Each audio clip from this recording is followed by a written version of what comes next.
Hey guys, today I thought we'd have a quick look around a new software that I've found. So the website is weareindy.com. When you first log in, it'll send you into the launchpad here. As you can see, you can quickly set up invoices, business info, kick off projects, or manage your workday scheduling just straight from there. Otherwise, we can click over to the dashboard, which if you've done any invoicing, all of these things will come up on here. So you can see your invoice income in here, any pending items you've got with invoices, proposals or contracts that all need completing. This will let you know what tasks you've got due today and any recent responses you've had from forms. The people section, this is your sort of CRM section where you can add any contacts and manage your relationships. So we can just add a contact. So we've just quickly filled in the details here. The contact type, you've got three options. They can either already be a client or just be a lead. So we'll put client in for this one. You can move on to adding another contact now, and we'll just save this. So you can see we've got our contact in there. You do have the option of importing all your contacts if you are using a different software. Projects, as you can see, project section will let you see all the project status, tasks, chat messages, and a whole lot more. So you'll just need to start a project. So we're going to set up a content creation project. You can put in a description, the associated people. We can either stick our client that we just added in, or they've got an option of a sample client. So we'll just stick our sample client in. You can create more clients if you need to and add them in. Choose a project start date, so we'll have tomorrow, and this will be finished at the end of March. The project item icon, you have quite a selection that you can choose from. So you can have either emojis or icons, or you can upload your own. So we're just going to choose the star, and then we can change the color on that and save. You can see up here, this will let you chat with the person that you've added. You can create your tasks and add them in here, and it will show you any invoices and time you've got clocked, plus any documents that you've uploaded. So we'll just add it up. So we've done content creation, so we've just added a task for Facebook posts, and this will sit in here. You can start your timer, or you can put manual time entries in. So this technically starts tomorrow. We'll just add time in for half an hour, just so we can show you what this looks like. So to put this into an invoice, you will need Pro. So anything with this Diamond and Pro next to it means you'll need to upgrade from the free version. Okay, so you can see now the time tracker is showing the last 7 days. So as we added time tomorrow, there you go. You can see that the 30 minutes has been added here. It can show it unbilled and billed time. So we'll just go and create an invoice. So we went into the settings earlier and we added our logo in here. If you need to change your logo, just remove it or update it. You can change the name of your invoice and change the number and the dates just by clicking in them.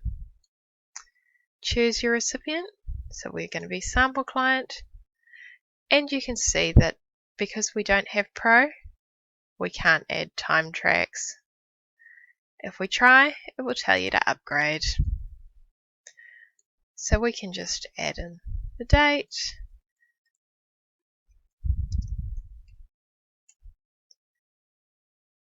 any items you want to add to a template.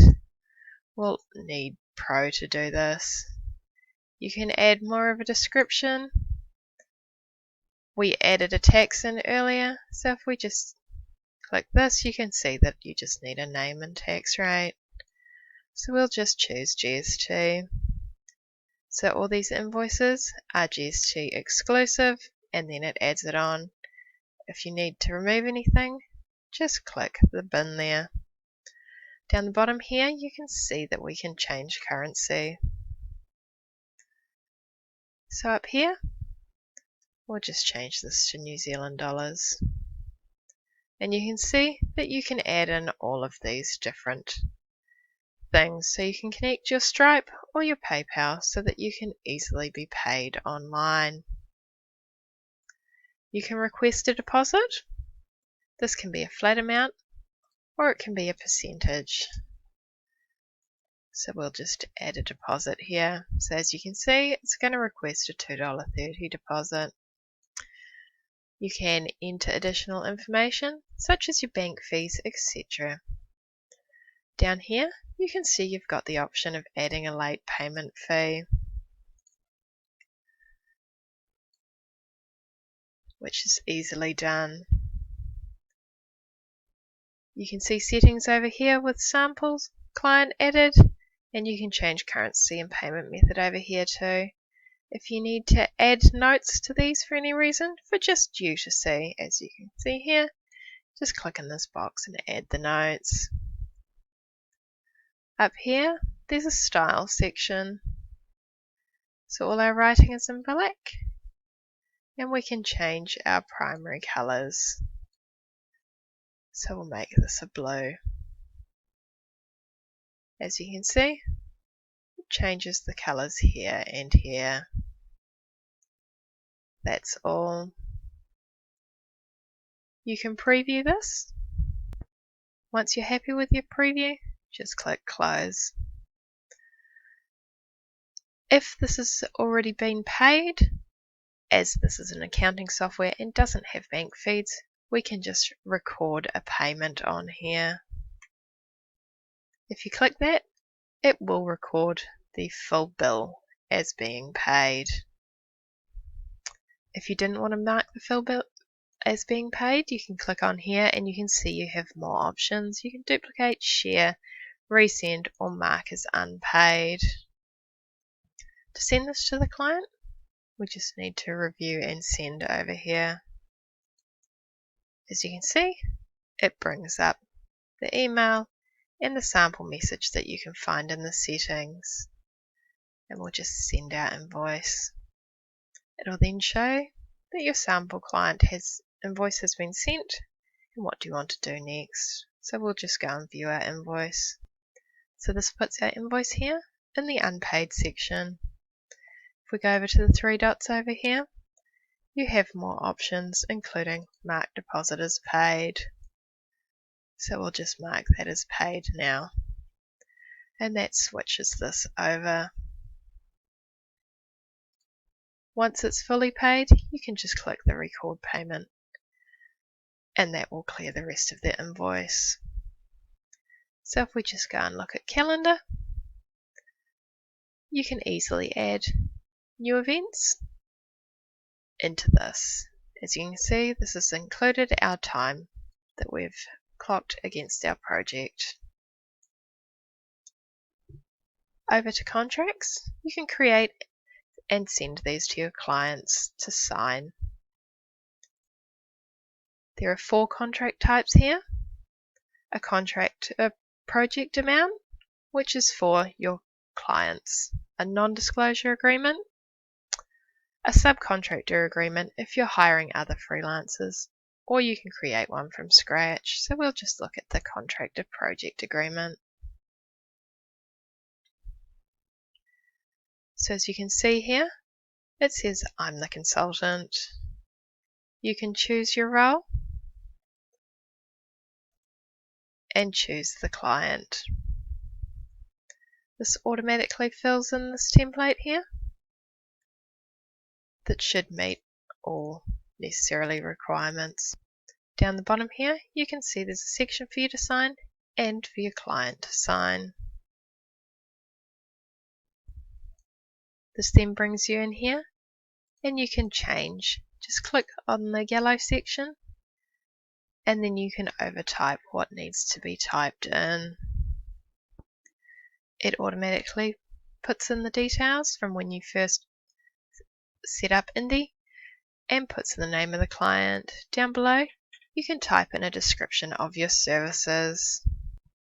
There is a disclaimer down here saying that you should get a lawyer to check all contracts, which is usual. So we'll save and continue.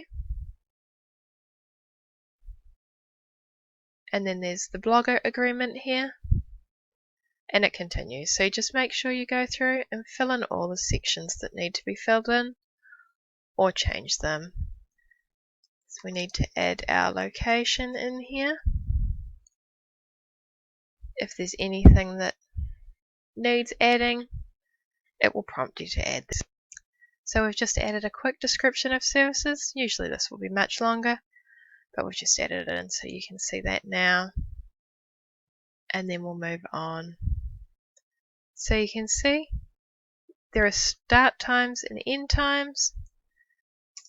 So just make sure you fill in any boxes that need adding in. If you don't, it will prompt you to do so. It wants to know if you're an hourly rate, daily rate, weekly rate, etc. and the currency you're in.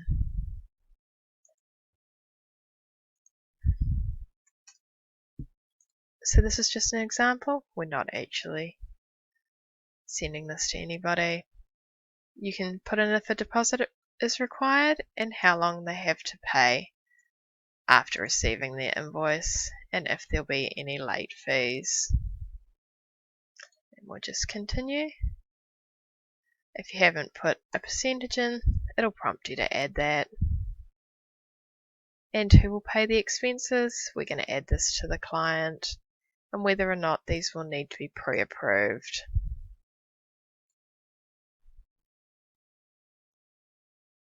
Make sure you update things like the use of work product license. And then we'll just save and continue all this. You can customize the contract. If you want to change the font, this will require Pro. And we'll just sign. We can do a digital signature or upload our signature. So by typing your name, this will just create a signature preview down here. And we'll just confirm our signature. We can then review and send this. And just send your contract.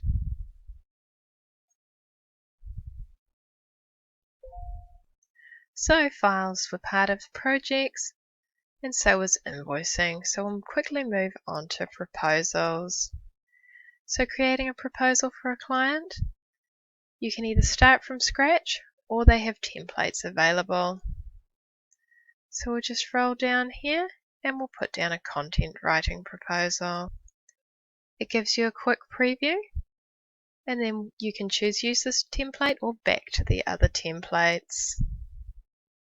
Once in here, you can have pop-ups come up that will tell you what blocks will do these and what details you should add where, and how to add your content blocks and what extras you can add in. So we need to add our expiration date and choose our recipient. This will auto fill in all our details, and we can add more blocks if we want. You just drag and drop where you would like and add the details in. We can then review and send our proposal. It's an automated message down there. And then we'll just move on, and we'll quickly have a look at the account settings. This lets you change your password, shows any integrations, what plan you're on. You can add your Stripe links and everything in here, and you can also update any branding and style. So you can choose your logos and see any items that are pro, things like changing fonts and changing the primary colors, etc. And just make sure you save any changes. Okay, hope you enjoyed our quick instruction on Indy, and have a look at the software and see if it's right for you.